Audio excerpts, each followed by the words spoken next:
everyone. Right. All right, we're here for our NAMBLA meeting. All right, Matt. All right, great. Well, hello, everybody. Welcome to Visible Voice Books. My name is Matt Wardlaw, and I'm very thrilled to be here tonight to talk with my good friend Chris Akin about his new book, Little Victories, A Tale of Divorce, Debauchery, and Finding Happiness. And already we're victorious because I made it through that whole title. Let me tell you a little bit about Chris. Chris Akin has been a music critic since 1997, published around the globe. He is known for his hard-hitting reviews of hard rock and heavy metal releases, and additionally, he's been a disc jockey at radio since 1998. He's hosted several shows on commercial and internet radio stations, including The Metal Show on 100.7 WMMS and 92.3 FM WXRK in Cleveland, and about 12 other sets of call letters during the time we were there, as well as Midweek Mayhem, the Classic Metal Show, and the political commentary show, All the News on the internet. Always known publicly for his hard-hitting ways and seemingly never caring much for the results of his words. Can vouch for that. Chris Akin has turned the tables and written Little Victories, a tale of divorce, debauchery, and finding happiness. And with Little Victories, Chris sheds the public facade and allows the reader a rare look into the dark, emotional side of this shock jock, hard-edged writer, and local Cleveland public figure. Written throughout a painful divorce and the death of his father, Little Victories is a rare glimpse into the struggles one man has to shred the elements of his life that he hates while dealing with major tragedies that are occurring in his life. Now, I think of Chris a lot each day, even when we're not talking about the usual things that we talk about. There are little Chris Akin catchphrases that come to mind as I'm going through my life, especially when I'm doing interviews with various musical celebrities. Tuesday evening, I spoke with Paul Stanley of KISS, and that just made me think about hearing various interview recaps from Chris over the years. And with his hard-hitting interview style, the recap would oftentimes come paired with the statement, "He did not like my questions."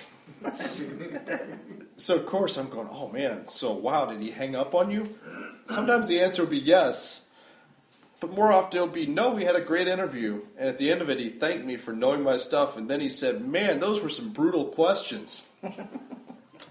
So Chris Akin is often pegged as the loudmouth, loose-cannon troublemaker, and occasionally he was all those things and then some.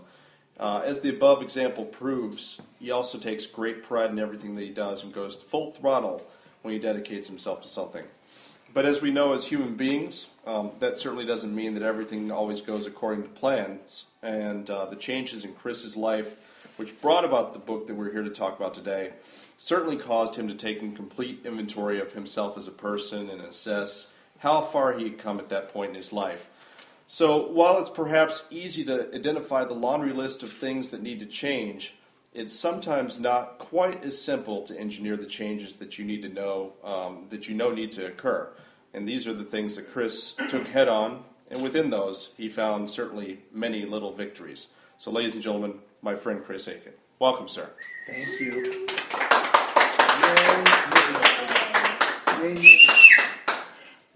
All right. Where to go from that? Thank you for good night. No, that was nice. I think you should tell us to start why you wrote the book. Well, I will. Ease in. I'm shy. I'm nervous. No. No, you need is a drink. Yeah. Nah, I'm good. I need a drink. All right, there you go. Go get one. They got them downstairs. Here? Yeah, here. Here? I don't know. And everyone's like, what? Like, wait a minute. We're now taking intermission for Let the record show the people listening to the podcast, immediately the audience lost interest as soon as we mentioned alcohol, which is very appropriate. That's very appropriate since everything in my life sort of centers around booze. But We'll do an intermission later. right, we will. We'll get there. No, as far as writing the book, certainly was a difficult time, and I'm very, very honest, I think, in the book to say that I wasn't ready for it. Just that simple. Maybe it's not being grown up. Probably so. I think we can look at all the bad examples that you were able to piece together in 2 seconds and say, yeah, it wasn't grown up. It was an ass. And I think a lot of that came from being stabilized and set from the time I was 18 years old. Yeah. I met my ex when I was 19, maybe. I was with her till I was 43. Had nobody else in between. Didn't know how to be a grown-up. Never did the dating thing. Never did the run-around thing. Never, did any of that stuff, until then. So when she left, it was a big, big setback for me. And I think I spent so much time in my public life. I spent so much time building a public life of really, really hard-edged, nothing can hurt me, nothing can faze me, nothing can stop me, that all just sort of kind of blended together, Yeah. And it got easier and easier as time went on to say, all right, well, you don't like me anymore. Too bad. You don't like me anymore. Too bad. You don't like me anymore. Too bad. And all the while, everything that I was doing publicly got bigger and bigger. Me and you, how much success did we have with the metal show? It was huge at one point. I'm just still focused on, I said, I don't like you anymore, and you kept coming back. Well, so why was I different? Well, that was your mistake. But you're right. You're right. It was crazy. I mean, when we started doing the show together, I mean, I could tell this story a million ways, but the funniest way to tell it is just literally, Matt, when I first came down and did the show, the first time with Matt, he didn't know who I was at all. He just liked my magazine, and I was trying to help a band get on the radio. And he just sort of liked the magazine. I was like, hey, why don't you come on? I don't even think I liked the magazine. I think basically you told me about the magazine, and I was interested enough to Could go, be. all right, well, I'll have this guy come down. Yeah. So, however it worked, it worked that I came down, and you threw me the obligatory, hey, anytime you want to come back. And I just did every week. Yeah. And literally didn't miss a week. Because for me, in my head, and in the way I always attack everything, doors open, biggest radio station in the city, and I can promote what I'm doing. Every week, doors open, I'm gonna let this guy run me out. But I'm gonna take my 2 or 3 weeks until he gets it in his head to tell me to go away. And we started that way, but it just exploded. It exploded in a couple of ways. The show blew up. The show got really big, really fast. Don't you think? I mean, really fast. We were well known and doing meet and greets and a lot of infamous stuff that we did. And at the same time, I was inching Matt closer and closer out the door at WMMS, literally from day one. From day one, the first thing that we did on the show was Dave Mustaine. When I basically called Dave Mustaine an asshole on the air, you just threw me the thing. Here, you want to ask him a question? And then me and him started arguing. And, instantly Matt's like getting, oh man, this ain't good. How am I going to tell this guy to leave? And just never did. But we just kept doing more and more stuff. And I kept doing more and more stuff because I didn't care. I couldn't get fired. I was a guest. It was like, who's going to fire me? Worst thing to say is don't come back. So I just kept pushing the envelope further and further and further. Never once thinking about the phone call or the meeting that I'm sure you were called into every single Monday. It wasn't every single Monday, but there definitely were some Mondays where I would get called in and they would be like, hey, so I guess you have this guy on your show, and I guess that he called this Christian metal band Holy Rollers, and I guess they're pretty upset. Right? Could you not do that again? Okay. Yeah. There were things like that. Well, it started easy enough. I mean, it started simple enough, but it's kind of leading back to where I was going at the beginning was the show got bigger and bigger, and we got bigger and bigger, and I got celebrated as this quote-unquote bad guy, and it got easier and easier for me to do the bad guy thing. And You were the heel. I was the heel. Like in wrestling terms, I definitely was the heel. But the problem was that I didn't care what it affected anywhere. And it quickly made its way into, there's radio and there's real. And those lines got blurred awful quick for me. And I stopped caring about trying to be, good dude at home. It got easier and easier for me to just bring that attitude home and be an ass, and See, and I started thinking about where that started to creep into real life, and I think it certainly started when your kids started getting old enough that there were friends of theirs at school that were listening to the show. Oh yeah, yeah. There was a lot of hassles that started from that because Right. my kids' friends would tell my kids, "I heard your dad. He's crazy. He said blah blah blah blah blah, whatever it was, and then they would take it to their mom, and she'd be like, "You said what on the radio?"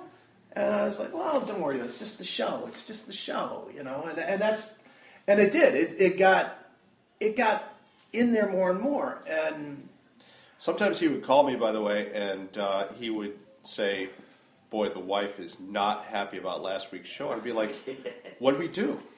And he'd tell me some awful thing that he had said that, like, in the midst of the other 118 minutes of the show, I missed that. right. I missed that, little 20-second stretch. Yeah, it did. It got to that. It got into that weird zone where I don't know. I honestly think that if I'd have been a little bit more grown up, if I would have been a little bit less non-caring, I probably would have tempered it a little bit, and it would have made the show not as good. To be fair, it would have made the show not as good, but in the biggest picture, so what? You pick priorities, and I picked the wrong priority, and I'll say that honestly. I chose to be the bad guy, and to be the bad guy, you got to be the bad guy all the time. As much as you want to be the bad guy here and not be the bad guy here, it's impossible. You can't turn it on and off. See, you always were more. The radio. I was good cop. Well, but you're a good cop anyway. You're the guy that I can call at 3 a.m. wasted, 600 miles from you, and you'll jump in your car. Right. I'm the guy that'll say, "Dude, go have another drink and drive home. You'll make it." That's the difference. That's the difference. There's certainly fun that you can have, and there's certainly stuff that you can do when you're doing a show type thing. But when you let it become you, then you lose. You got to give up something to get that. And for me, I gave up the family stuff. Go ahead, Chip. Like you said earlier, when you said the lines blurred between the two. Yeah. And I think a lot of people who do these over-the-top radio programs are characters on the radio. Right. And then go off the air, they go home, and then they're not the character anymore. You wasn't a character, or you let the character become who you really were. It was more fun to be the character. Honestly, than to be Chris. It really was. It was more. Look, there was me and my ex were not good for a lot of years. Not 2 or 3 or 5. For 15 of 23, we're not real good. But when you're not real good, but you do it all the time, that sort of becomes normal. And you don't realize you're in a bad place. You just realize that you're in your place. And you don't realize it. And I think she was changing too. She got more into the whole religion and church, and that became her friend base. So here, if you want to put the real banging of heads together, she's in her church place, which is fine if that's what you're into. But I'm on the complete other end of the spectrum, being as raw as I can possibly be, being the guy that they preach about as the bad in the church, and you're going through this scenario and just trying to have a relationship in the middle. It's never going to work. It's never going to work. And the reality for me was, not only was it not working, but one side was feeling good. One side of that life for me was feeling real good. I got 10,000 people showing up to stuff that I'm doing. I'm getting out in front of Pantera at Blossom and introing the band. Matt and I do this one meet and greet. We get 3,000 people that show up. Right. Yeah. And Banging down the door. yeah, banging on the... But that was in 1997. People still talk about this thing. You know, that's what, 15, 16, 18 years, whatever that is now. They're still talking about something that we did. You know, that just, it overtakes you on some level. And you stop, when you've got one person in your ear saying you suck, and you've got everybody else in your ear saying you rule, guess which one you're going to take? You're gonna, no, you're wrong, and that's it. And that's great if it's friends. That's great if it's critics or newspaper people or TV people or whatever. It's not so great when it's your spouse, because your spouse should equal 100,000 if your other side is 100,000. It should be a 1 to a million ratio. And it wasn't for me. And I think that's why everything sort of broke down in the middle, or at the end, I guess. But yeah, and I was going to ask about that. So when did you start to realize that it was a bad thing? Because it takes a while, I think, when you realize that from that time to us getting to the point where now we have the book. Right. I knew for a while. I mean, I knew we talked about getting divorced every year for the last 10 years. Like, legitimate talks. Legitimate, like, who's getting what and whatever, you know. And then we just were like, oh, let's just try this and let's try that. And everything from counseling to blah, blah, blah. You know, all the stuff that everybody talks about to fix their ills. And it got to a point where we just hated each other like 3 years before we split up. Hated each other. How do you stick through that? Well, why did I? How do you stick through that? That's a long time. It is a long time. And I don't know. I mean, I try to be honorable with everything I do, and I may be a douchebag when it comes to everything that I'll say in front of a microphone, but there's certain things I will never do. You know, I will not lie, I will not cheat, I will not, you know, do any of the bad stuff that I think a lot of people do that causes their relationships to break up. And as dumb as it sounds, when I was 19 years old, I made a deal with her. I said, if I ever truly can't stand you anymore, I will look you in the eye and I will walk away. You know, I'll tell you, I'm done, but I won't cheat. I'll tell you first and then we'll do it. And we made this deal. And I honored that, even though I didn't want to, you know, and going back to as dumb as this sounds, marital vows. I said I wanted to make her happy forever. And forever meant forever. Yeah. I never once, as much as we talked about it, I never once thought I'd get divorced. Ever. Ever thought that I would. And I tried everything I could possibly try and took it all the way to real extremes 3 years before we split up. You know, 3 years before we split up, I tried to quit everything that she just didn't like. I stopped going out. I went out 3 times in 3 years. 3. Hell, there's everybody in here I think I've wrecked a bar with. You know? and yet all of a sudden I don't go out at all. 1 football game, 2 concerts. 3 years. Everybody here knows that ain't me. You know, but I just stopped completely.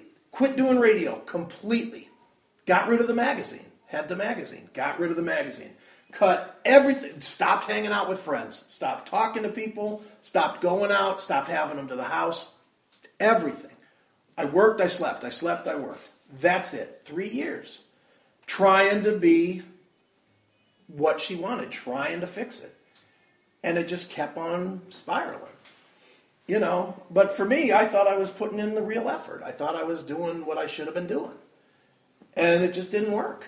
You know, and that's really, in hindsight, I should have dumped out a whole long time ago. But, you know, the truth is that even now where I'm pretty happy and, you know, I'm happy and I got a nice book and, you know, yippee and, you know, all that fun stuff, I'd do the same thing again. I know I would. Yeah. Just if nothing else, I wouldn't want to hurt her. That's the first part. And B, I would never hurt my kids. I'd rather be miserable and let them do just what we did, which was I was miserable, but I got them through school without a broken house, without a broken home. They had a roof. Me and her didn't talk to each other, hardly at all, but my kids didn't know it, and as far as they're concerned, they're only dealing with it as grown-ups, which is a whole lot less than when they're 14 years old trying to figure out who they love more. Right, exactly. Go ahead, Jim. When you quit the radio and all that other stuff to try and make it work, was she doing the same thing? Or she didn't want nothing to do with it? Oh, she wanted nothing to do with it. She it was a one-way street. It was a total one-way street.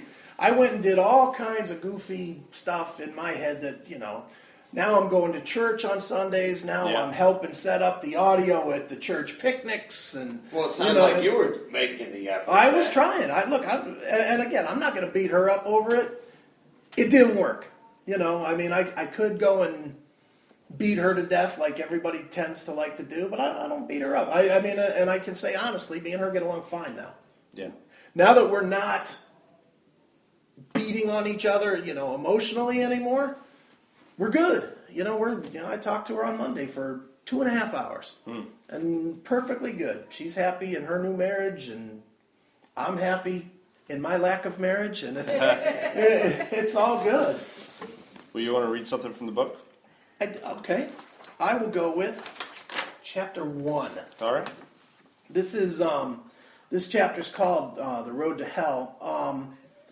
Basically, a real quick recap, and the chapter pretty much tells its own thing, but I like to write an awful lot, and I hear it from people all the time. Anna, you're probably the only one in here that can relate, because I know you hate to write too. Or at least you hate to transcribe. I like to transcribe, I hate to write. Right, but for some people, not a whole lot of us, but for some people, writing is very, very therapeutic. For me, it's extremely therapeutic. And for me, I think people make writing harder than it has to be. I don't ever take any time, ever, to think about what I'm going to write. Never. Literally, if you took the total time it took me to write this book, I'd say probably 80 hours. Yeah. Just not much, and I don't plan anything. I don't sit there and say, okay, well, now I'm going to write about this or that. I'll have a general idea in my head, and I'll be like, okay, boom, I'm going to write about blah, blah, blah, blah.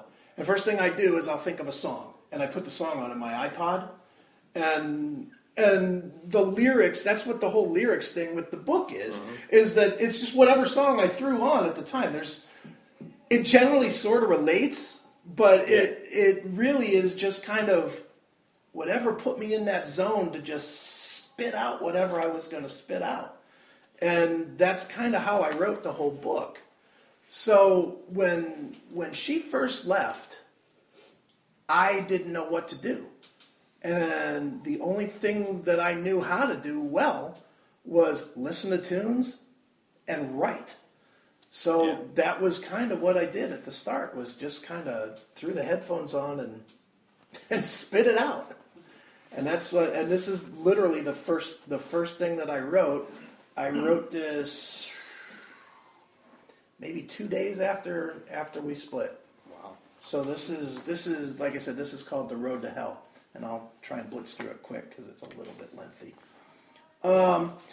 June 22nd, 2012 is by far the worst day of my life to date. To many, that will come as a very surprising statement, but it's true. For people that know that I was involved in an industrial accident where over 69% of my body was burned, and I had 14 months of rehab and 22 surgeries on top of that just to survive, they might scoff at the notion that any day could be worse than December 12th, 94, the day my accident happened. It's a hard argument to make, actually, but I'll make it. My wife, Georgetta, came in the door from work casually that afternoon. I gave her the standard pleasantries. How was your day? What's new? Etc. She sat down, looked me dead in the eye, and said, "Do you remember on Mother's Day when you said I could have a divorce? Well, I'm going to take that. I'm divorcing you." At first, the machismo kicked right in. I laid back on my couch and acted like I didn't give a fuck, and responded, "Fine, whatever you want." My shields went screaming up in order to do what I've done my whole life, deflect pain from actually hitting me. Unfortunately, though, this was not like all those other times. This was Georgetta, the true love of my life and the most special person on the planet. This was the single longest relationship I'd ever had in my life, telling me she'd had enough of me. This was the only person I've ever known whom I wanted to make happy, and her declaration made it clear that I just couldn't. To be clear, Georgetta and I have always been opposites with literally no interests that jive. We talked about divorce every year of our 23 years together, but never did. We did right for the kids, and we got them through school in a non-broken home where the dysfunction was between the two of us primarily. To say this was a surprise would be a flat-out lie, but it hurt me so massively that when the gauntlet was finally thrown down. With my guard now down, I spun very badly into emotional chaos. I cried daily throughout each and every day for weeks. I didn't eat a single bite of food for 2 weeks. I tried feverishly to find the right combination of things to say to get Georgetta to go, okay, but this is your last chance. That chance did not come. Yet another relationship in my life had been blown up, by me, because of me, and with no help in ruining it from anyone else. Georgetta had told me on Mother's Day all she wanted from me was to hold her hand and walk with her at night.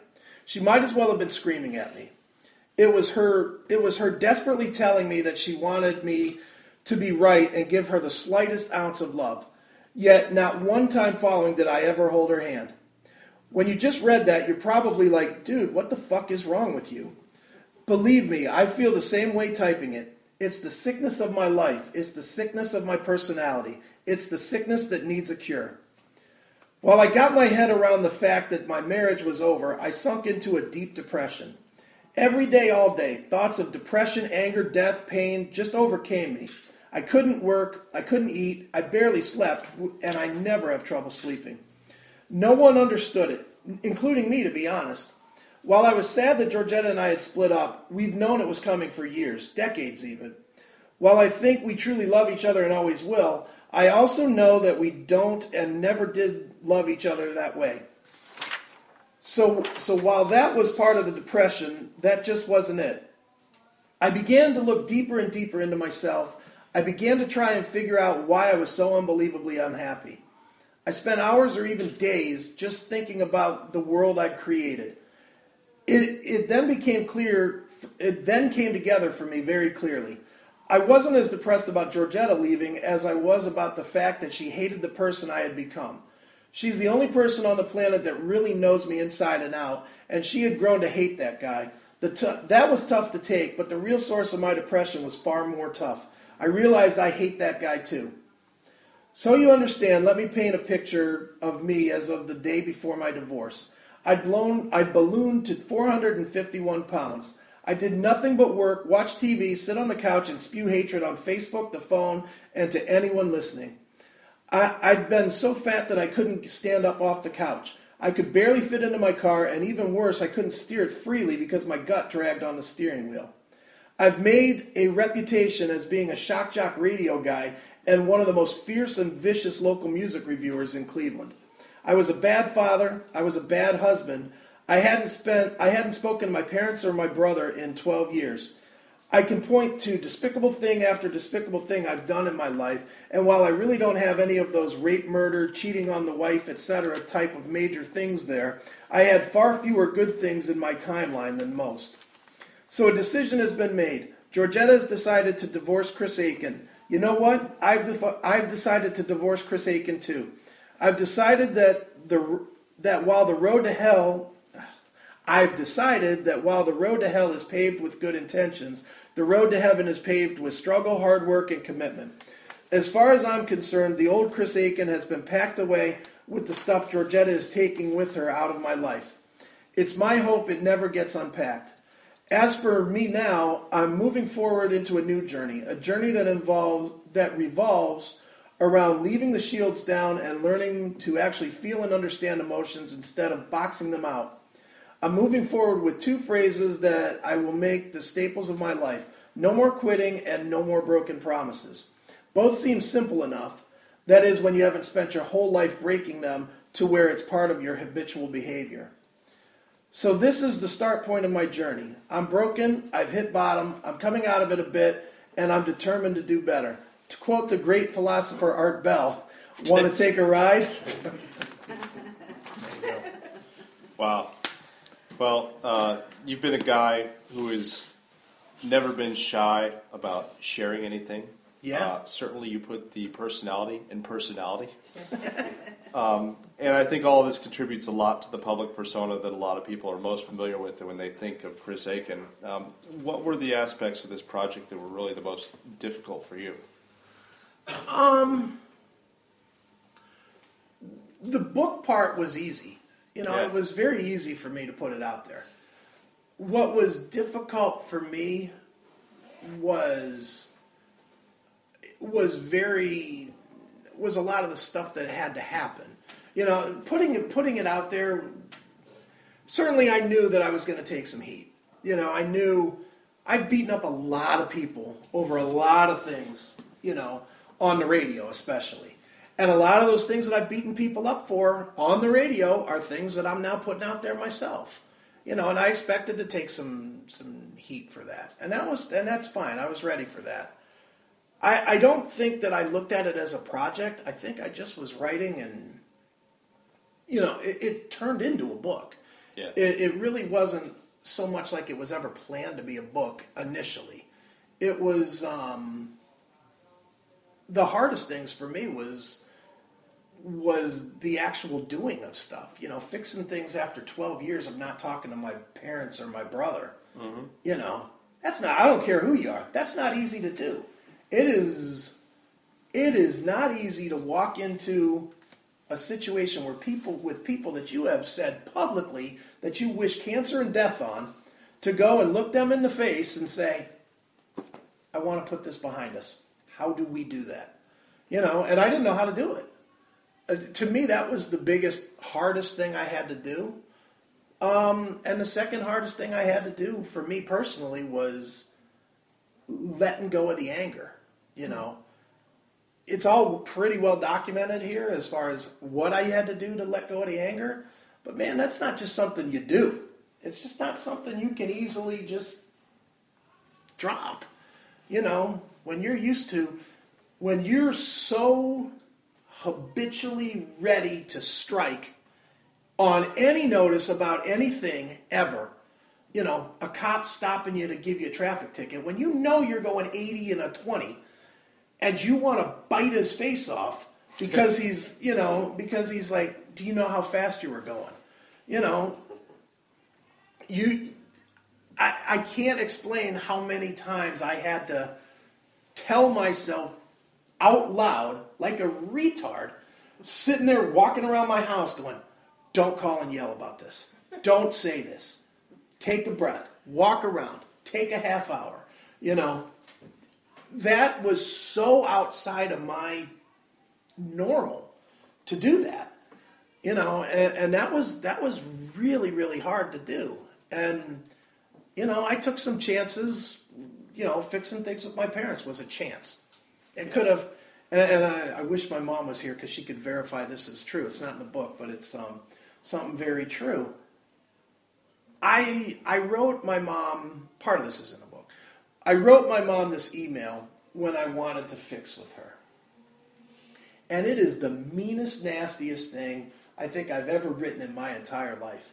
I literally went back through every possible thing I could remember from the time I was 5 years old and just crucified her.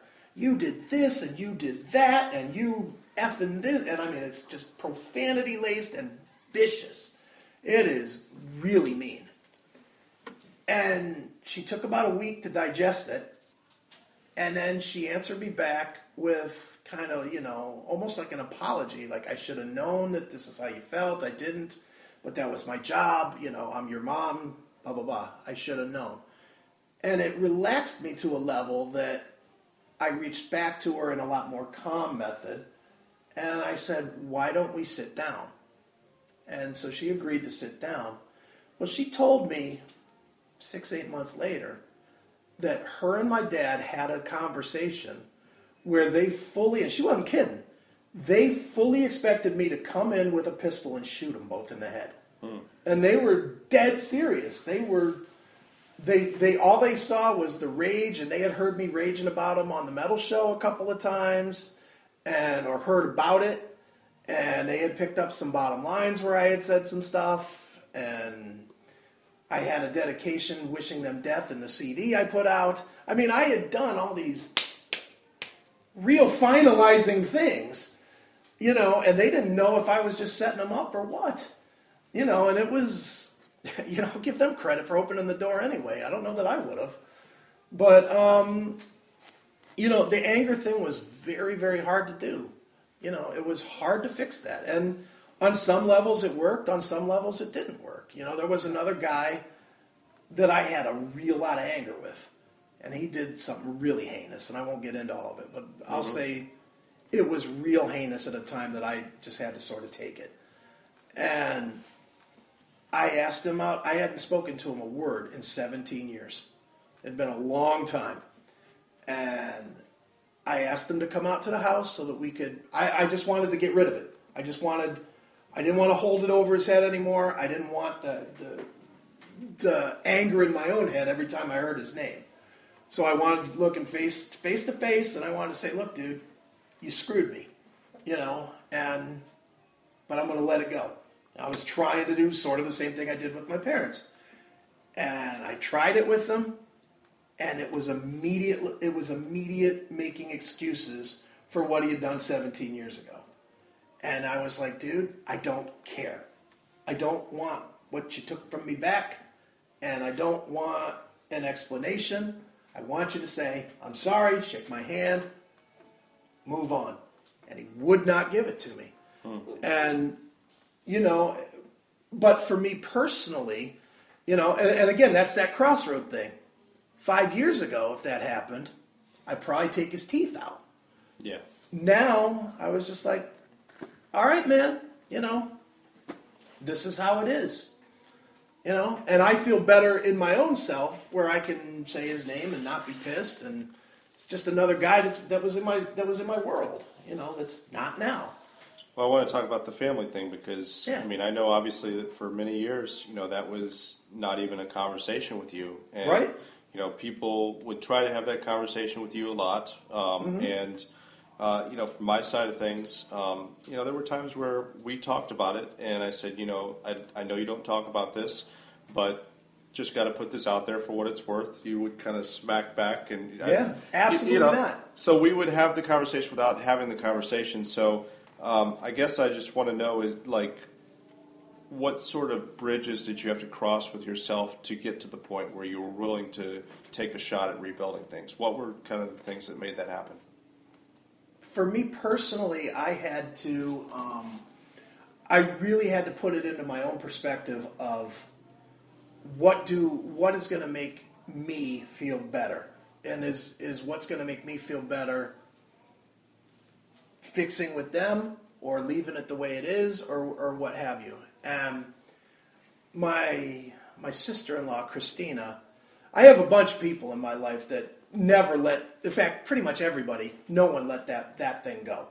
Everybody that's close to me, every time I talked to them, pretty much was like, "Did you talk to your parents yet? Talk to your parents yet? Did you fix that yet?" Yeah, exactly. You always which did. is why I knew. You always did. And Scotty, my friend Scotty, who I see literally every week and have seen every week forever, I don't think I went in the 12 years we didn't talk. My parents and I didn't talk. I don't think 1 week went by before he said hello, that wasn't the first thing out of his mouth. But at the same time, I think that we didn't really talk about that like that just because I knew you were getting hammered by various people on an ongoing basis. Well, sure. And but again, it was. It would only be when you would tell me a particular story that I would play kind of devil's advocate and go, sure. All right, well, I know how you feel about this. First of all, let's put that there. I know how you feel about this. Don't hit me. Right. But explain to me, whatever it was, and then you would explain and be like, okay. Move on. Yeah, it was definitely a difficult scenario. The whole scenario of fixing a relationship that was that broken was tough. But I was really unhappy just with myself. I mean, really unhappy. There's in the very back of the book, there's I did this self-evaluation like 5 days after. 5, 6, 7 days after we broke up. And, for those that haven't read the book, there was a slight moment with a pistol where I was ready to be done. I mean, no, I mean, there was definitely, I was ready to commit suicide over this. I was that depressed about myself. Well, that says a lot because, you've always been really against that. Yeah, I'm not for it. But I was hurting really bad. And I was hurting a lot about her, but I just hated myself. I woke up after she left, and I looked around, and I had isolated from everyone. I didn't have friends that were circling the wagons. I didn't have my kids, really. I didn't have family I could turn to. And the only person I had in those last 3-5 years, whatever it was her. And now she wasn't there. It was like, man, I couldn't be more alone if I tried. And the weird thing is I know for a fact I could have picked up the phone. Now I know I could have picked up the phone and called every single person in this room. I know that. And the phone would have got answered. But at that time, I just was like, again, it was that whole confused state between I'm Billy Badass, I can handle anything. And, man, I'm really, really fucking hurting. And I didn't know what to do. So once I put the gun away, I decided that it was time to fix what was broken. And I did this self-evaluation, and I wrote these really, really hard questions. Do you want to live? Do you want to live without her? What are you willing to do to change what you hate about yourself? What do you hate about yourself? All these really difficult things that everybody goes through their self-change period in their life. Everybody does it. And everybody finds a way to fudge it a little bit to make themselves feel just a little bit better about themselves. And I didn't do that. I mean, I've done that for too many years. So I really laid it on the line of what I hated. And when you write a list about what do you hate about yourself, and it's 20 lines long, and you're like, oh my God. I really hate myself. I really, really hate this person. Self-loathing. Done. It really was bad. But what I did was I took it and I taped it up on my bathroom mirror, and I made myself read it every single day. Every day I read this stupid thing. And every day I would, is there anything on here at all that I can cross off? Anything. Did I fix any of this yet? And for a few months it was no.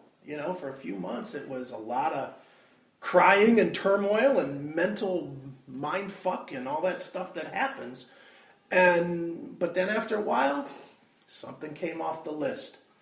And then something else came off the list. And, as things started coming off the list, I started getting bolder, as I tend to do.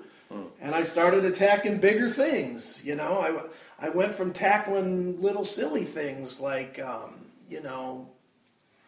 trying to not drink a pot of coffee a day because then I can't sleep. I was drinking 12 cups of coffee a day. And I was like, I got to cut this out. It's going to kill me. And it was one of the things on my list was I don't sleep because I do this stuff. And when I don't sleep, then I get angry. So, it was one of the little things that was on the list. Well, once I started crossing those things off, well, then all that's left is some bigger stuff. And, the biggest of the big was, fixing stuff with my mom and my dad.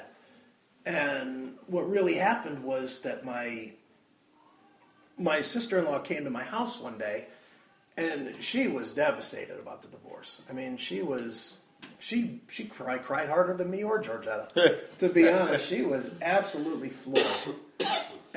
But she told me one day, she's like, I don't know if you ever plan on fixing things with your mom or your dad, but if you're going to do it, you better do it. Because your dad's not looking so hot. He's sick. He's in a wheelchair. He may not be here that much longer for you to fix stuff. So if you're going to do it, do it. And that's when it really jumped into my head. And then, I reached out to my friend Tony, who lives in Arizona, and he went through a very similar situation with his father, but his father died on him. So he never was able to fix it. And he talked to me for days about trying to get through, and how much it still bugs him today, what he didn't fix. So that was kind of what pushed me into trying it. And then, of course, I wrote that hate-filled letter and damn near blew that up. But, but it didn't. And, and we did fix stuff. And, before my dad died, me and him had some real conversations. And, he called me out on some stuff. And he was right. And, and again, in the old days, it would have been like, well, F you, But as it was at the end, it was like, you know what, you're right, Dad, I'm going to take my lump, I'm going to take my hit, and I'm going to accept it and apologize, and I did, and everything, it's not, I guess everything didn't work out for the best because he did die, but, in the biggest scheme of things, he died with me on good terms with him. And for the only time ever in my life, he gave me a dying man's wish type of a thing, which was to fix things with my brother. Because I didn't fix things right away with my brother. There was a whole lot more stuff with my brother. But he told me, he said, I want you to fix this with your brother, and I want to know it before I die. No pressure. And, yeah, well, there wasn't. Yeah. But literally, we had one opportunity. It was 10 hours before he died. He woke up and got clear-headed for about a second. And both my brother and me were in the room, and we both got on each side of him. We could tell he was lucid. And we were like, Dad, this is what you wanted. We're both here. We're both good. Everything's cool. And he took a look around, and we just sort of knew that, he was okay with it. And it's ironic that he died, a few hours later. In a way, it feels kind of like maybe he was waiting for that, but it was what it was. And I'm glad that, I was able to give him that in the end, Yeah. I think parents, it always depends on the situation, but, parents it tends to be a little bit easier sometimes to fix things with parents. Sure. Because they've put so much into you. Mm-hmm. It seems like it would have been a lot more difficult doing that with your brother. It seems like that was more of a hump to get over. It was. It was definitely harder. And with Jason, we had some legal things to deal with. We both used our kids as part of our fight, which is shitty on both sides. But he did it harder than me by, he did it legally. I did it just by not letting him see my kids. And neither's right. I won't say one's worse or better than the other. It's just a different way of doing things. But it was definitely not as simple to go back and, and deal with getting past all the legal mumbo-jumbo, that had happened in the process. But we did. It's one of the best things I can say is that we didn't just make nice in front of my dad and then 2 days later, whatever, We got to talking, we got to hanging out, we spend a bunch of time together now. I spend a ton of time with his daughters especially. He's got 4 kids, and I see his daughters who are 15 and 13 all the time. And, it's one of the proudest things I got about the book. My one niece, Alex, shot the cover. Yeah. And my other niece, Emily, took this picture on the back cover. And I know it's a silly picture and I look hammered, but I was actually dead sober. But, it was, I was completely sober. But it was just we were just messing around, and I wanted them both involved. And it wasn't because I wanted them both involved. It was more because I wanted to make a statement in my own head. Everything with me is statements. Nothing, and all of you know this. I don't do anything random. I may seem random sometimes when I'm taking video and throwing it on Facebook of me singing while I'm almost crashing my car, but I'm a pretty deliberate, thought-out person. And everything has especially with this book, everything had a purpose to it. The cover especially. I let the biggest publisher in the world walk away because I wasn't willing to let them design the cover. That simple. Okay. They wanted a different cover, different idea. That is the cover I had in my head. from the minute it transitioned from me writing crap to turning it into a book, I had the vision in my head of what I wanted, and I argued with these people for 9 months about the cover. And they gave me the ultimatum of, either you change it or we're changing it. And I was like, well, there's one more choice, and I took the other choice. And, I had to walk away from a 5-figure deal, which hurt a lot. It definitely sucks to give back a car you planned on buying, but, it was, I'm stubborn like that. I'm deliberate like that. And I can look at I can look at the cover right now, and I can tell you what every stupid thing on it means. And every little stupid thing on this thing has a meaning. There's the Blue Sky Riders Pass, which is a chapter, and the name of the book is Little Victories, named after a song about even if you just wake up today, that's something. And I needed to keep telling myself that over and over and over. And it was so ironic that me and you went to that show. Right, yeah. Because I didn't even want to go. I was like, ugh, Kenny Loggins, come on, dude. Really? I honestly, I was like, all right, you were just trying to drag me out of the house. I know what you were doing. Not at all. I was like, you're a Kenny Loggins fan. I'm Let's not go a see Kenny Kenny Loggins Loggins. fan. I thought you were a Kenny Loggins fan. I'm not a Kenny Loggins fan. I was like, let's go into the danger zone. Let's cut it loose. Meet me halfway, right? I was like, by the way, he's not going to play any of those songs tonight, but let's go. Anyway. But all I thought of when you asked me about that, I was like, all right, I'll just go to get out of the house. And, and I didn't put any thought into it at all. I was just like, okay, whatever. And I did like I always do, which was rant and rave and bitch and moan about my divorce, and watched you white-knuckling, driving down the roads, wishing I would shut the fuck up, but never said a word, just kind of let me roll. And we got there, and we sat in our seats, and the show started, like, really fast. Like, we were there not even 5 minutes, and it started. And it was really kind of good. It was really good. Until they hit that song. And she started telling this story about, all their songs are about something, and it's a lot of relationship type stuff. And it's all mellow. It's like folk-ish type, folk pop, I don't know. Sure, yeah. Country meld. It's not metal. It's not metal by any means. So who knows what it really is. Yeah, right. It doesn't exist in my world if it's not metal. For those of you watching this right now on YouTube, look up Blue Sky Riders and think a little bit less of Chris Akin, the classic metal show. Right, exactly. Right. Your classic metal show. There you go. Right, there it is. But no, she hits at the beginning of this song, and she's like, this is a song for anybody that's out there that's going through a death or a divorce. And I was like, oh, dear God. And I'm like, oh, man, is this going to blow? Yeah, how many times do you listen to it? Well, hold on, I'll get there. She starts singing a song, and the lyrics are just one knife to the stomach after another, and it's literally me. It's what I'm going through or what I'm thinking.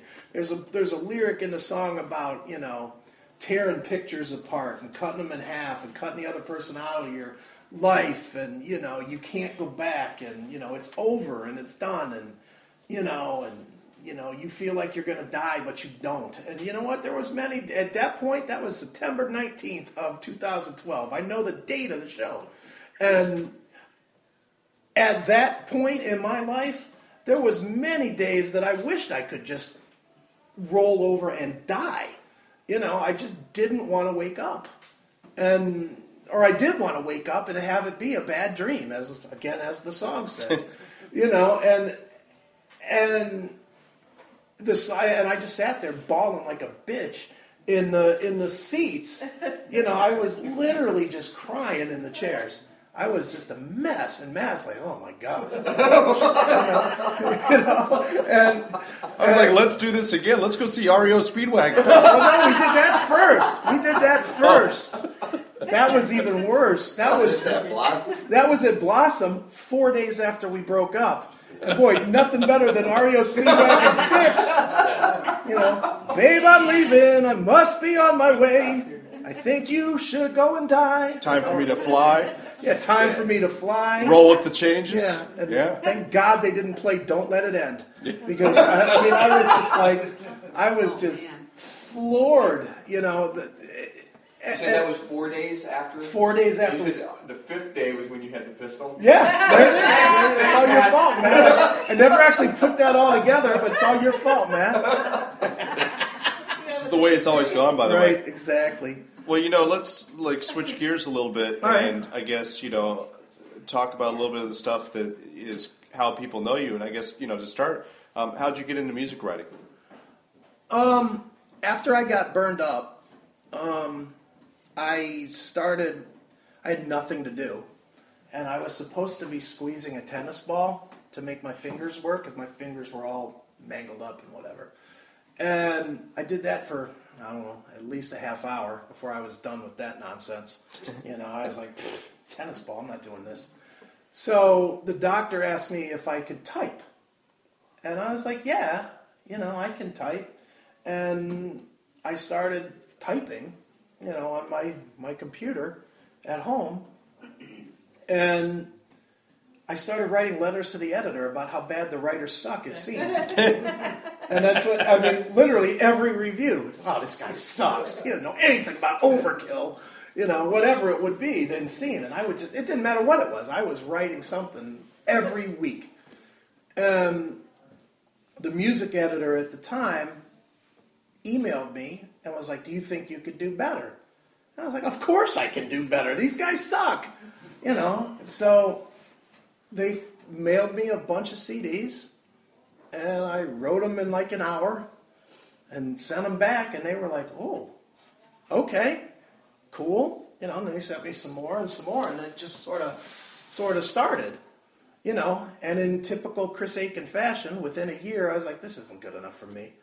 I have to own my own magazine. I can't just write for somebody else, So that's when I started Music's Bottom Line, and I started that magazine, did a lot of writing for that, and learned a bunch of other stuff. Taught myself how to do layout and website and, all the fun stuff that comes with that.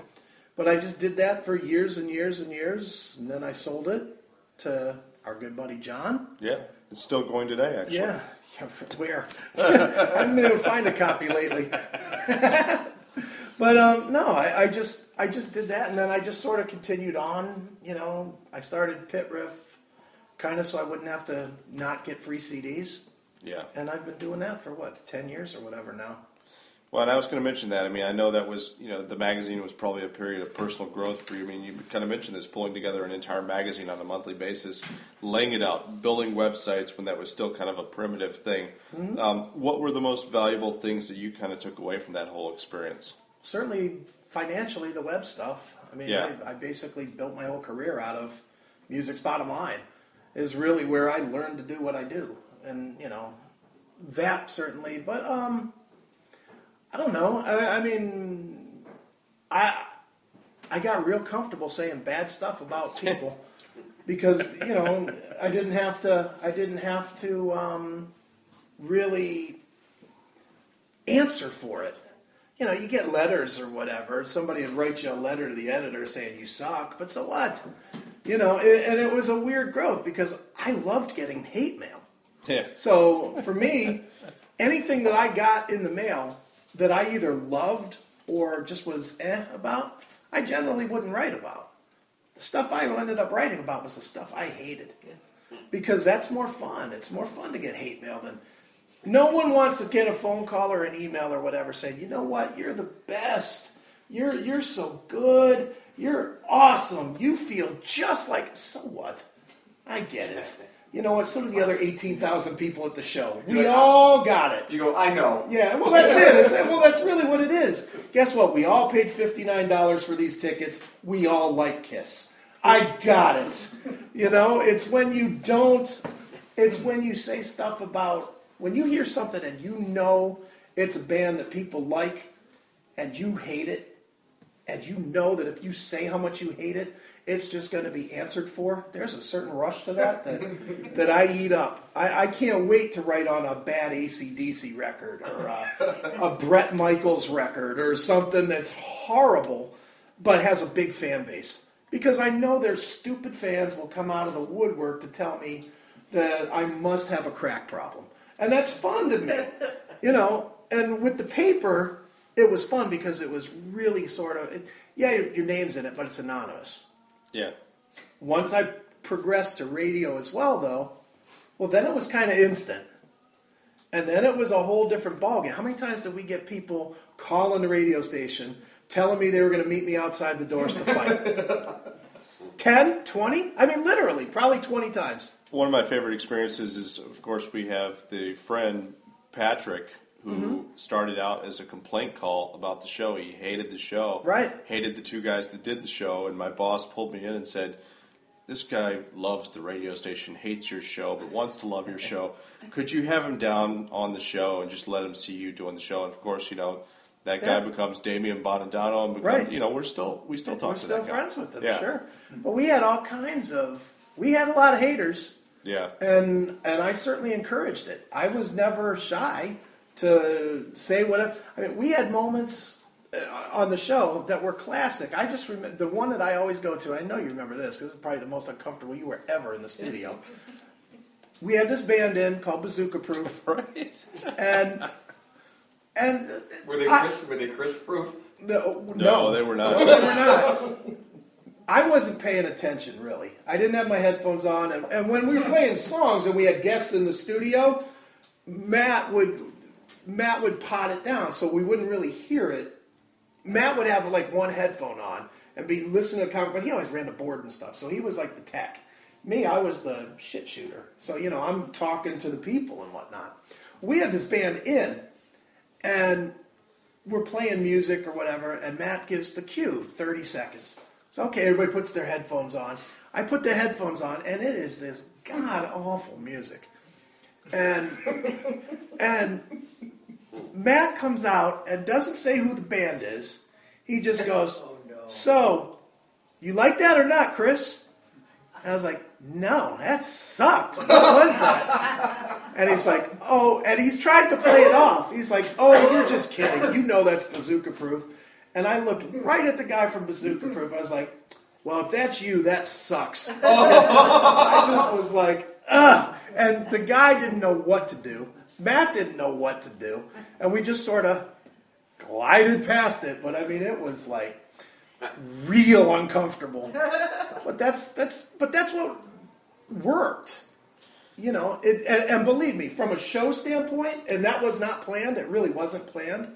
From a show standpoint, everybody listening loved that. They couldn't believe that I would absolutely look the guy in the eye and say that on the air. And it worked for us. You think your fan base agreed with your take? Oh, I'd say absolutely. I probably would with that band. They weren't very, but they were great guys. I mean, it's a weird thing because they were great guys and they put on fun shows. They did. And the stuff they made after that was good. They had, I think they had a song called "Love for Sale" where the central lyric was "She's a prostitute." Yeah.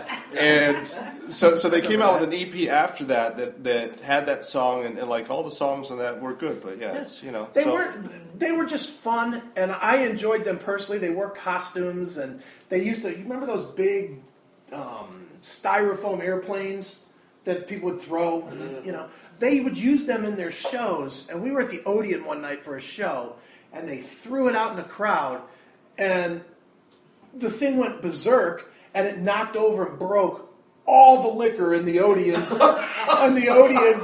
thing, and just everything went crashing down. And they didn't even stop to go get the plane; they just kept right on the charge. And I just thought it was the greatest thing ever. And that's how I loved the band. I knew they weren't good, but I loved them because they were reckless. That was one of the things about Chris was certainly that there were bands that knew that he hated their music. Oh, yeah. Hated everything that they had ever done, that still ended up being some of the best friends of the show. Sure. Out? Gotta go. See how you are? I know. It's like that time you didn't come to my party and didn't bring the beer. Ooh, A jeez. lot like that. Wow. Well, so for the folks that are listening to this, I mean, obviously, I kind of alluded to this when we were starting off, but just, as far as, like, say, getting hung up on for an interview. Yeah. What are some of your favorite experiences where the interview went bad? Snoop Dogg, number one. Number one. I interviewed Snoop Dogg 4 or 5 days after Tupac was killed. First question out of my mouth was, who killed Tupac? Oh. His answer, you're a white guy, aren't you? I was like, yep. He's like, well, fuck you. Interview over. Click. You know, I still have that audio. I love it. I still play it every once in a while. That was a good one. Don Dokken hung up on me. No. For the Shadow Life record, Yeah, right? for Shadow Life, and now I work for the guy. But yeah, you know, he. I was interviewing him for Shadow Life. I really didn't have much to talk to him about because that record was heinous, and I asked him what.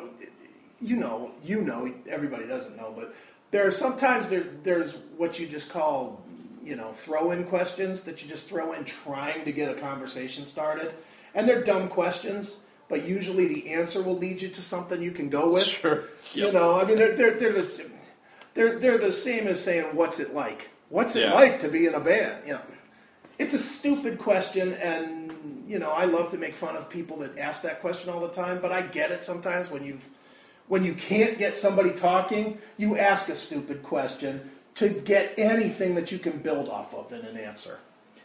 So I asked Dokken a stupid question. I said, where does this record rate in the Dokken catalog?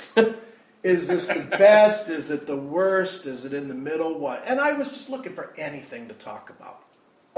And without even hesitating, he goes, that's the best record we've ever done. Yeah. And I was like, really? And he's like, you don't think so? And I said, do you want my honest opinion? And he's like, yeah. I was like, dude, this is the worst thing you've ever done. Your vocals sound bad, and Lynch's guitar sounds awful. This is unlistenable.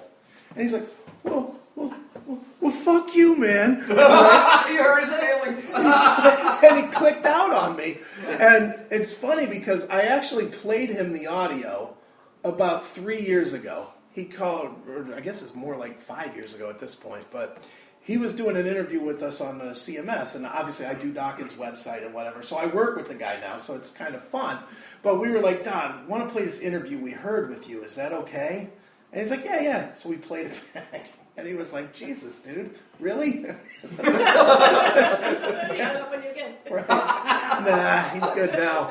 But those were bad. We had some bad ones on the show. One of the things that I always think about is, you know, something that I learned from you was like talking to the, you know, baby bands or talking to people that you wouldn't normally talk to to get to getting the interview that you did want. Oh, yeah. So were there some good random ones that stick out of folks that you talked to just randomly that? Like, Oh, yeah. Yeah, definitely. What is the name of this band? It's some European band. It could be any of these European bands, but there was one in particular, because they all kind of sound the same. I think it was called Lion's Heart or Lion's Share or something. They sound like Queensryche. But they weren't going anywhere. I knew they weren't going anywhere. Didn't matter. They didn't speak good English. And I always had this thing with these bands that didn't speak good English, which was I would ask a question that made no sense at all, would just be me throwing words out, but I would throw one or two words that I knew that they would know, just to see if they would try to answer the question. So, you know, if they're out on tour, I'd be like, so, since you're on tour, you know, are the streets green because they're blue if red's green? And they'd be like, well, when we're on tour, blah, blah, blah, and, you know, they try to answer. And once they start going there, then I'm on. And then it's like, all right, well, let me try this again. Let me go with the word recording. And I'll just go, okay, well, in the recording studio, the blue knob is blue if it's pink and red is green. Can you say again? Oh, okay, let me rephrase. And then I'll say the same stupid thing again. And I'll just have fun with them, and they'll never get it. But, you know, I mean, I had a lot of fun with the baby bands like that. But, I mean, yeah, I mean, early on, when you're coming up, you have to do the baby band stuff to get to the big stuff. And hell, for me and you personally, we did a lot of baby bands that became big bands. Yeah, sure. Disturbed. Yeah. Disturbed, me and you broke. And I don't care what anybody says. Me and you broke Disturbed. And I still am bitter at MMS for taking our gold record. That was ours. Well, I don't think that was MMS. I think that was the internet station, if you recall. Was it? Yeah. All I know is I wanted it. Regardless. I wanted it. You can have that, trust me. We wanted that. Well, we were playing that record at least 6 months before anybody had it. Because didn't we have like a band friend that we were trading gigs and somehow we got We the had CD or something. something? Yeah. But that was one. Kid Rock was another one that we broke. Yep. You know, I mean, we were playing Kid Rock on the metal show. But, It's because they were working on the metal. yeah, but no one was playing Kid Rock. Yeah. And then all of a sudden it was huge. And we had fun, you know, I don't know, were you with me when I hung out with Kid Rock? No, on that I tour? missed that one. On that? I missed that. I missed you barbecuing with Hall & Oates and Rundgren. Yeah, I did a lot of good fun stuff like that. I Wait, managed that to was have commitments every time you were doing fun stuff like In that. other words, you didn't want to be with me there in case I acted up. No. In case. Well, Again, the audience knows. right, exactly. The off chance. Well, we've been rolling here. I guess we should, kind of steer things back to the book and Okay. just, where are things today? What's still on your mental agenda of things you want to accomplish, and what are the things I guess you don't want to lose sight of? I really, really know that I'm nowhere near done. You know, I mean, I still have a lot of work that I need to do, and I don't think I'll ever be done. I think the minute you get complacent, you get lazy, and once you get lazy, then you stop growing. And I've never felt like I accomplished more than I did in the last year, and that's because all of a sudden I'm not complacent anymore. I think in the end of my relationship with my ex, I was very complacent. I was very, all right, now I'm going to work, now I'm going to not. Now I'm going to work, now I'm going to not. And that's all I did. And in the last year, I've done so much stuff, and not even big stuff. I mean, big stuff is fun. It's great. It's great that I have this museum project that I'm doing. It's great that my business is doing real well. It's great that I got a book out, and I got 2 more that I'm writing, and blah, blah, blah, blah, blah. There's all kinds of stuff. But more fun to me is, little stupid things. I had more fun coming to you two's wedding. It's been in my summer of weddings. I had not been to a wedding in 20 years. I went to 2 in 2 months, which was like, and it was totally, totally fun. And it was the kind of stuff that 5 years ago people would have been afraid to ask me to come because they don't know what I'm going to do. Honestly, they don't know what be honest. 5 years ago, it would have been a thought in your head. You probably would have invited me, but it would have been a much tougher thought because you wouldn't know if I was going to show up and get hammered and fight somebody or whatever. Minus the fight somebody, I think I still had that thought Well, in some form. And I behaved. I think we did have that discussion. I'm sure you probably did. I behaved. The Chris Akin table was very strategically structured. Right. And it was like, this is the table that's going to work well together, getting back to your fighting part. Right. But boy, this is also the table that could drink 75% of the liquor that we bought. Your money's worth, right? Right. Yeah. Oh, my God. But no, I mean, there's a different... I love the fact... I used to wake up and be mad every day. Just from wake up. I mean, before I would even... I would get out of bed and I'd be like, then turn on the TV, and then all I was doing was watching the news, which just made it even worse. So I'd turn on the news, and fucking Obama. By 8 o'clock, I'm ready to kill. And I'm just not like that anymore. I like getting up. I like doing stuff. I like going places.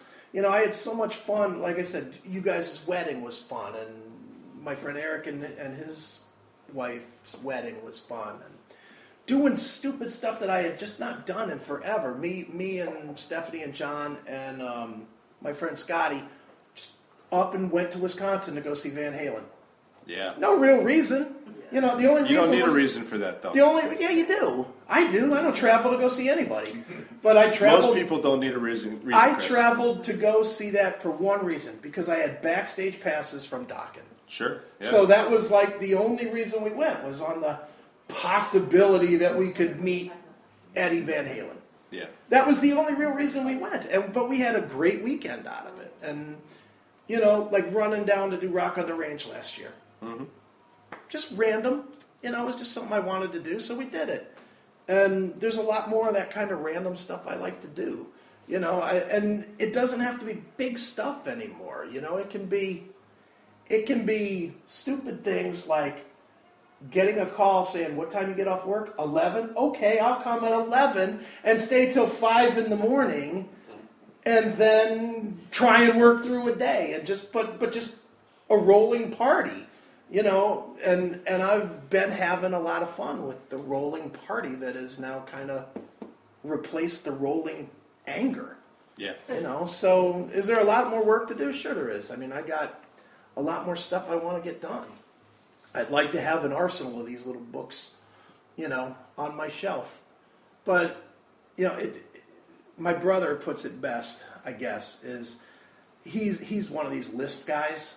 You know, everything's got to be on the bucket list, and you got to have this bucket list. And he asks me what I have on my bucket list. My bucket list is full. I've done it all. I don't have nothing left to do. You know, I mean, I wanted to be in radio, I've done it. I wanted to be, you know, known, I've done it. I wanted to write a book, I've done it. I wanted to travel the world, I've done it. You know, I've done all those different things.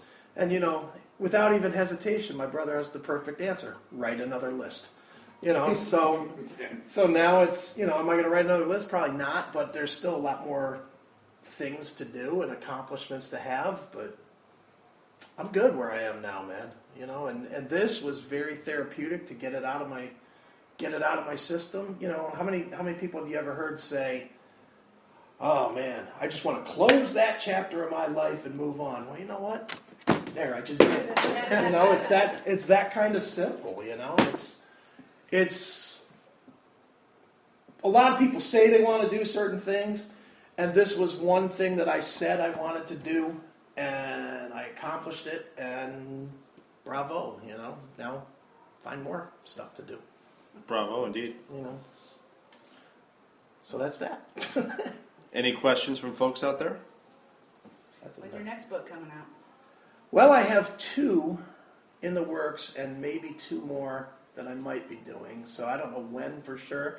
I'm writing one that is absolutely for the adult crowd, which is my. Was this one for the kiddies? Well, this is not for the kids, but this one. I'm very excited. You're going to finally write about your prosthetic penis collection? Yeah, well, only their use. The museum? Yeah, that's people the museum. don't know that's the focus of the That's museum. the museum, exactly. Wow. Penile Implant Museum. It's excellent. Glad to hear that's finally coming to fruition. That book, the one that I'm writing right now, is primarily about my military time, and it's only really focusing on a lot of the wildness. Yeah. Because you know a lot of that stuff, and that stuff is like third world wildness. You know, it's really kind of raw, and it's something a lot of especially classic metal show people want to read. Yeah. You know, I tell a few of those stories here and there, and people are always asking for more of that, so I'm going to write that book. Well, you saw Twisted Sister over there, right? I did. Yeah. And the Jermaine Jackson and Gloria Estefan and get on your feet. Well, I was there for the Olympics. Okay. And boy, you talk about a party, third world country, almost a third world country, and you're there for the Olympics. Oh boy, that was a throwdown. But that's one book. Another book that I'm working on right now is very loosely titled Tales of an Almost Rock Star. It is the story of our friend Billy Morris. Oh, nice. And it's kind of I have a pretty good idea what I want to do with it, and it's getting Billy to cooperate and actually... He has to talk. Well, he has to show up. Yeah. But the concept might be published posthumously. Yeah, really. But the concept is Billy was in 2 major bands. He was in Quiet Riot, he was in Warrant. Yeah.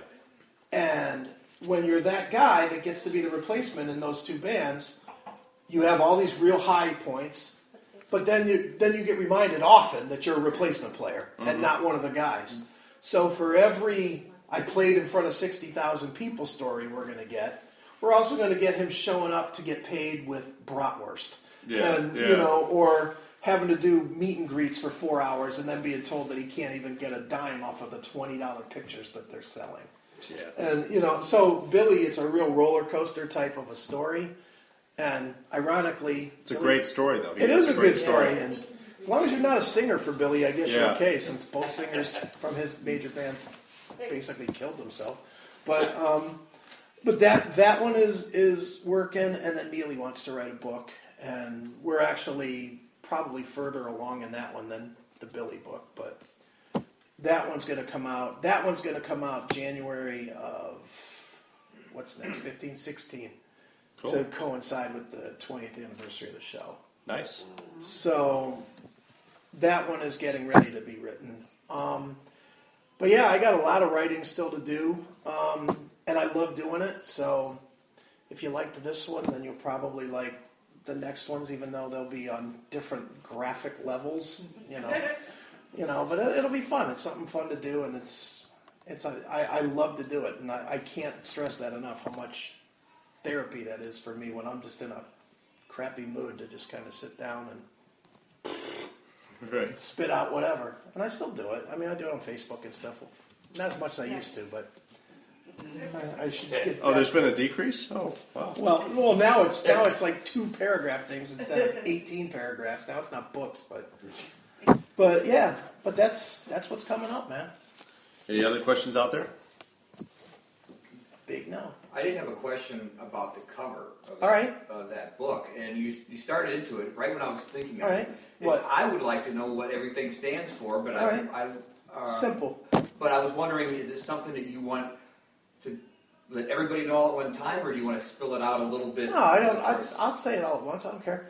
I mean, it's if you look at it, you've got a couple of different pieces to the puzzle here. You've got the Blue Sky Riders backstage pass, and there's a story in the book about the night that Matt dragged me to go see Blue Sky Riders and how we met the band after, and I talked to the singer about how much the song meant to me.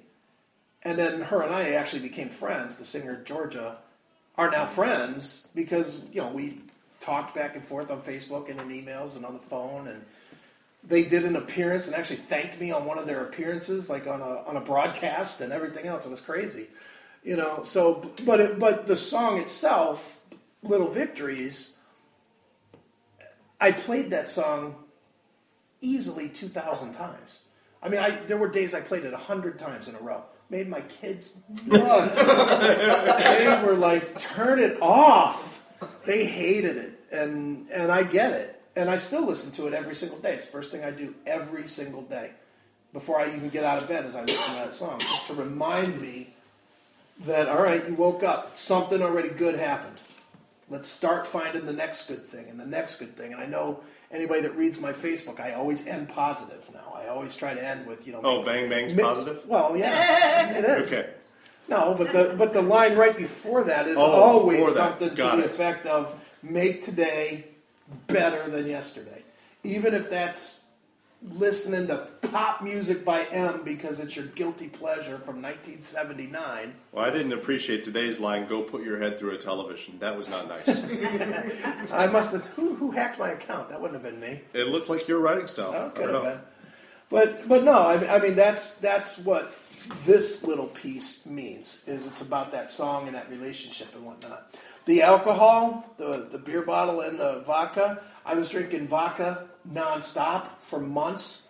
I absolutely went into depression, and when I went into depression, I dove into the bottle. Headlong, I mean, straight in, and it hit its head on my birthday out at Billy's Club when I drank 42 drinks by the bar's count, all of it liquor, got completely wasted, got as inappropriate as I've ever been ever. I mean, just like legally probably could have got arrested for some of the stuff I was saying. Type of bad. But it was just, it was not just a random drunk thing. Everybody kind of let me off the hook with, he's just, it's your birthday, blah, blah, blah. Everybody wanted to give me the benefit of the doubt for that, but it wasn't that. It was that's that, when Neely was in town. Yeah. Okay, I Yeah. remember that one. Well, you were there, weren't Yes, you? Yeah. yes. And it was way raw, right? Yeah.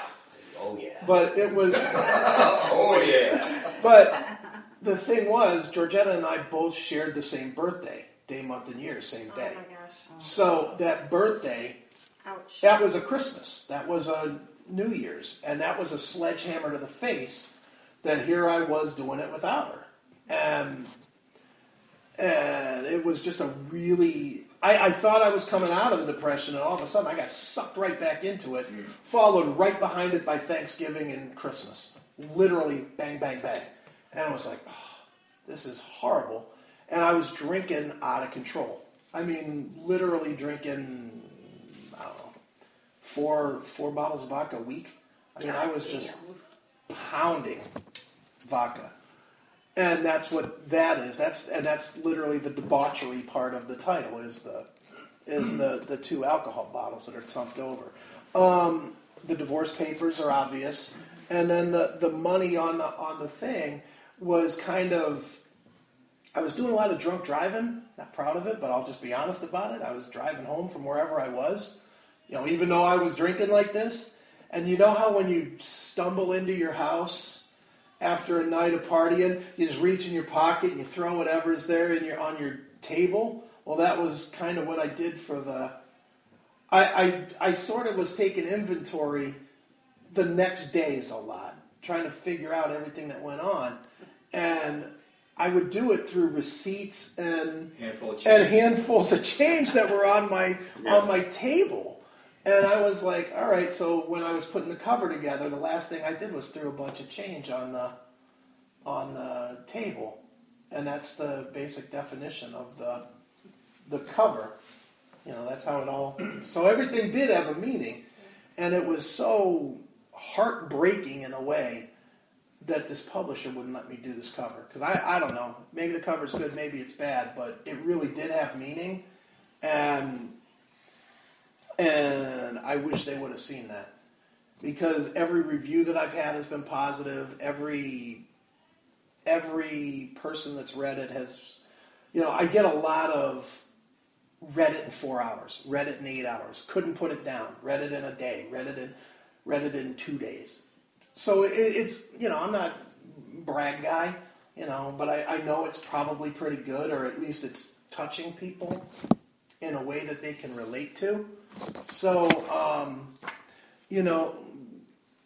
I wish that it could have reached that wider audience that probably would have gotten it with the bigger publisher. But it didn't, and I'm a stickler to sticking to my guns, and that was it. With that bigger publisher, did they give you a proposal for the cover? I wouldn't even hear it. I'm just trying to figure out I because I understand what you're saying with all that, and it's an appealing cover, and I just can't figure out what they would have proposed that... They wanted to sell this as self-help, and this is not self-help. This is self-loathing. This is self-loathing, not self-help, and they wanted to sell it as self-help. And they could have done a big null sign over top. Well, I mean, yeah, right. But I wouldn't have done it. I mean, I was very, very, very... I was willing to change the inside. I did. I mean, I worked with, I had a development deal. I was doing the editing with the editing team. And I was doing all kinds of rewrites that I thought were stupid. But that was what they felt would flesh it out a little better. They were trying to make it as more of a self-help. Well, they were. And I liked some of the stuff that they were doing and that they wanted. I was willing to change the inside a little bit as long as it held the thread of the story. But I was not willing to change this cover for anybody.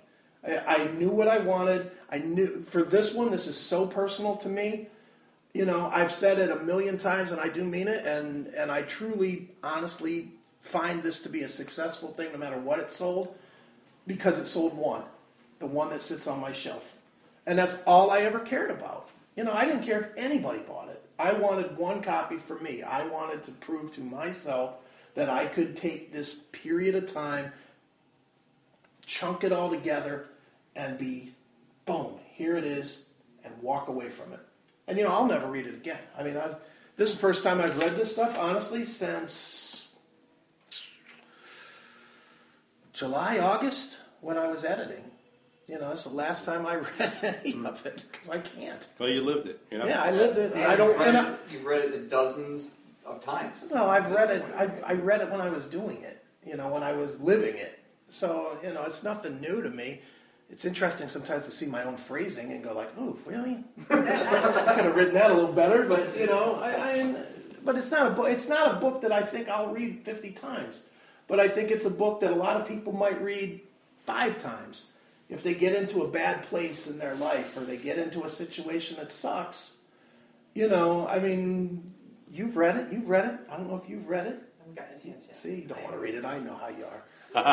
You're way too scholarly for my trash. I know. No, I mean, for you guys that have read it, there is some semblance of message, is there not? Mm-hmm. You know, I mean, you come out of it with some semblance of, you know what, you can overcome feeling really, really bad, I guess. Yeah. At least that's what I was going for, I guess. But I don't know. I'm happy with the way it turned out. I mean, I wish, like anything that you do, you wish that this could be different or that could be better or whatever. But in the big picture, it came out perfect for me, and that's cool. And I'm good with it. Well, thanks for doing this. Thank you. Thanks, Chris. Yeah, thanks for coming. So, for the people listening to this, Little Victories, A Tale of Divorce, Debauchery, and Finding Happiness, Chris Akin Books is the quickest place to go and get the book, correct? Yep, Chris Akin Books, or it's also on Amazon and Barnes & Noble, and they sell it here now. There we go. Where are we? Visible Voice Books. Voice. So you've been drinking so much throughout this entire thing. I know. That was a perfect setup. I stink. So to all listening, Chris Akin Books, check it out. Right. Thank you. Good night. Peace.